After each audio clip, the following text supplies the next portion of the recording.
Assalamualaikum warahmatullahi wabarakatuh. Perkenalkan, nama saya Sabrina Prafatona dengan NIM 22011075 dengan rekan saya. Perkenalkan, saya Vanessa Fatma Karunia Esa dengan NIM 22011298. Kami berasal dari sesi J mata kuliah Psikologi Konseling dengan dosen pengampu Ibu Wirza Feni Rahayu SPMC Psikolog di Universitas Negeri Padang Angkatan 2022. Baiklah, pada kesempatan kali ini kami akan mempraktikkan bagaimana keterampilan active listening dalam proses konseling, di mana active listening adalah proses di mana seseorang berkonsentrasi mendengarkan, memahami, dan merespon lawan bicaranya sesuai dengan informasi yang telah ia dapatkan. Maka dari itu, mari kita simak video roleplay berikut mengenai keterampilan active listening dalam proses konseling. Selamat menyaksikan. Apa benarnya Kak Vanes? Ya, benar. Gimana kabarnya Kak? Alhamdulillah baik. Oke. Apa benar Kakak kemarin menghubungi saya? Iya, benar Kak. Oke. Jadi Kakak tidak mungkin menghubungi saya tanpa ada sebab dan tujuan tertentu. Nah, maka dari itu Kakak Vanes boleh bercerita apapun tentang masalah yang sedang Kakak hadapi atau apa yang sedang Kakak rasakan sekarang. Walaupun saya tidak memaksa Kakak untuk menceritakannya semua sekarang, tetapi jika Kakak ingin menceritakan itu, saya rasa Kakak sudah datang kepada orang yang tepat. Oke Kak.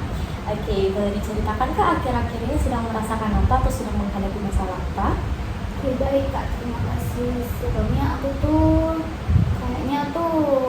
merasa aku tuh nggak bisa nerima diri aku sendiri Kak, karena aku tuh sering banget ngebandingin diri aku tuh sama orang lain gitu, apalagi orang lain yang bisa ngelakuin sesuatu tuh di atas aku. Contohnya tuh kayak teman aku yang punya IPK lebih tinggi daripada aku, teman-teman aku yang bisa lulus di univ yang dia mau gitu, sedangkan aku nggak bisa gitu. Aku tuh kayak ngerasa nyalahin diri aku banget gitu Kak, sampai sekarang Kak gitu. Oke, jadi tadi Kak Vanes bilang kalau misalnya Kakak nggak bisa nerima diri Kakak sendiri. Nah, apakah Kakak punya standar-standar tertentu atau Kakak ngebandingin diri Kakak dengan siapa gitu? Iya, yang seperti yang udah aku bilang tadi Kak, aku tuh suka membandingin diri aku banget Kak ke orang lain gitu. Ditambah juga orang tua aku juga sering kayak, mungkin maksudnya tuh buat motivasi diri aku ya, tapi aku nganggapnya tuh kayak orang tua aku tuh ngebandingin aku, padahal sebenarnya orang tua aku tuh aku tuh nggak berpikir seperti yang aku pikirkan gitu. Jadi aku ya tuh nganggap kalau orang tua aku tuh juga bandingin aku sama orang lain, dan aku juga merasa kayak iri sama teman-teman aku gitu. Aku iya Kak, betul, aku juga sangat membandingkan diri aku sama orang lain. Kalau boleh tahu orang tua Kak Vanes apakah masih lengkap atau belum? Alhamdulillah masih lengkap Kak. Kalau saudara? Oke, nah Kakak merasa seperti itu apakah Kakak mendapatkan dukungan dari keluarga Kakak atau itu dari orang tua Kakak atau dari saudara Kakak? Oke, enggak. Kalau gitu, kalau di luar keluarga ada nggak dukungan atau pihak-pihak tertentu yang memberikan dukungan tersebut kepada Kakak? Kalau dukungan nggak ada ya Kak, soalnya tuh aku setiap ada masalah atau ada yang aku rasain gitu yang udah kayak nyesek banget sama aku tuh nggak pernah cerita ke siapa Kak, aku lebih banyak mendem gitu Kak. Meluapkan emosi. Meluapkan emosi itu yang mendem aja Kak, tapi nanti kalau misalnya emosi aku tuh mungkin udah puncaknya kali ya Kak, aku melampiasinnya tuh ke hal yang nggak seharusnya aku marahin jadi marah gitu. Misalnya kayak aku lagi di organisasi gitu Kak, nggak sepantasnya aku marah sama orang tuh, tapi aku marah banget sama dia gitu. Oke, jadi kalau misalnya Kakak lagi sedang dalam situasi seperti itu, apakah Kakak udah ada cara sendiri untuk mengatasi hal tersebut atau memang belum ada? Ya karena itu Kak, aku datang ke sini karena aku tuh sampai sekarang masih belum tahu gitu Kak cara nanganin dan menghadapin itu kayak gimana. Oke, kalau boleh tahu pertama kali Kakak ngerasain hal seperti itu bagaimana? Lebih tepatnya kapan? Mungkin yang kerasa banget ya Kak pas aku OTBK kemarin sih Kak, yang dimana aku tuh kan pengennya tuh sebenarnya kan di univ kedokteran gitu, bukan univ di jurusan kedokteran gitu, tapi ya rezekinya tuh di jurusan lain gitu Kak.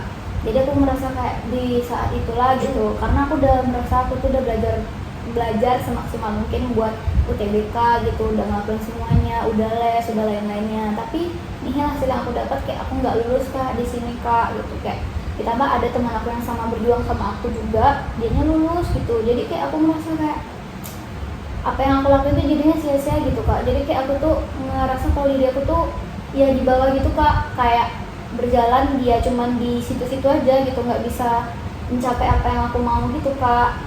Berarti kakak sering nyalahin diri kakak sendiri ya? Iya banget kak. Oke. Kalau kakak pernah coba untuk bercerita dengan orang tua kakak nggak? Enggak kak. Iya. Tadi kakak bilang kakak nggak pernah mencoba untuk bercerita dengan orang tua kakak ya. Oke, berarti kakak juga tidak menemukan dukungan dari keluarga kakak, dari entah itu dari orang tua ataupun dari saudara kakak, betul? Oke.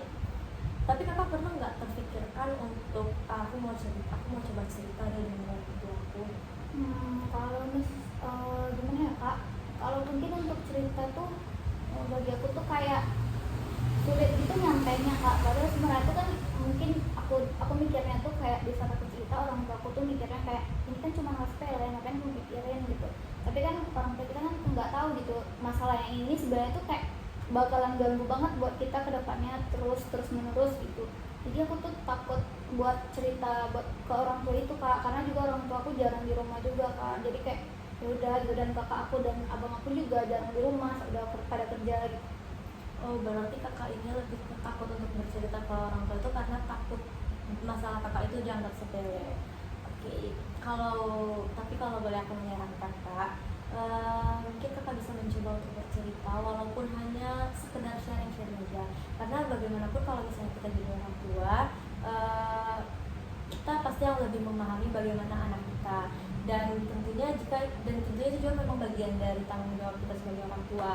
Nah, bagaimanapun juga keluarga dan orang tua Kak Vanes lah yang paling paham dengan diri Kak Vanes. Jadi ada baiknya kalau kakak tetap cerita, nggak apa-apa, bertahap, berproses, tidak perlu langsung cerita banyak, yang penting bisa kakak mengeluarkan sedikit demi sedikit apa yang mengganjal di dalam diri kakak tersebut. Jadi kira-kira apakah kakak sudah ada keinginan atau kemauan bercerita dengan orang tua kakak? Mungkin kalau untuk sekarang belum kali ya kak, karena aku juga baru dapat masukan dari kakak kan. Mungkin aku bakalan cari waktu yang tepat buat kayak di saat orang tua aku lagi di rumah, aku bakalan coba cerita, walaupun nggak harus cerita sampai panjang lebar banget, mungkin aku bakalan coba-coba mulai cerita kak. Ya nggak apa-apa, yang penting berproses, bertahap aja, yang penting kakak bisa mengeluarkan sedikit demi sedikit, bisa agar lebih lega juga kan. Oke, terus kalau misalnya kakak lagi mendam emosi atau memendam masalah, kakak biasanya melampiasinnya kemana? Biasanya lebih ke orang lain sih kak, kayak orang yang nggak seharusnya, kayaknya cerita pas aku lagi organisasi kak. Misalnya ada satu teman aku atau anggota lain yang ngelakuin kesalahan atau ngelakuin pelanggaran yang salah pas lagi organisasi, mungkin aku tuh lebih kayak nggak seharusnya aku marah banget gitu, tapi aku satu sisi tuh aku lebih kayak marah banget gitu nengoknya gitu kak. Jadi emosinya meledak-meledak ya jadinya ya. Biasanya orang lain gitu kak. Sebenarnya juga nggak betah kak sebenarnya kayak gitu, tapi juga aku juga bingung ya, kan kak juga, makanya nggak salah campur aduk iya. Ya. Oke, saya sangat memahami betul apa yang sedang kakak rasakan, gimana menghadapinya. Saya yakin kakak bisa melewati semuanya secara bertahap, berproses seperti yang saya bilang tadi. Apapun yang terjadi, pasti kakak bisa melewati ini semuanya. Yang penting ada keinginan juga dari diri kakak untuk ingin berubah. Jadi kalau boleh tahu, selain belum menerima diri sepenuhnya, ada nggak kayak masalah-masalah lain yang membuat kakak tuh seperti ini? Kalau mungkin masalah lain nggak ada ya kak, karena aku lebih kayak mikirnya tuh kayak belum bisa nerima diri aja gitu. Jadi kayak permasalahan itu nggak terlalu kepikiran banget sama aku, lebih kayak patok sama masalah ini aja gitu kak, yang selalu terpikir-pikir. Berarti emang benar-benar kurang bisa menerima dirinya banget ya? Iya kak. Oke, sebelumnya mohon maaf kak, karena sekarang udah sore dan juga udah jam berapa sekarang kak? Udah jam 4 kak. Oh iya, udah jam 4. Oke, karena sekarang juga udah sore dan waktu sesi konseling kita juga udah berakhir, mungkin bisa kita cukupkan saja sampai hari ini. Dan apabila kakak ingin memerlukan waktu tambahan, kak bisa menghubungi adminnya. Dan kalau misalnya kakak ingin melanjutkan sesinya, kita bisa bertemu di lain kesempatan lagi kak. Oke kak, terima kasih ya kak udah ngomongin waktunya buat aku, udah mau dengerin cerita aku.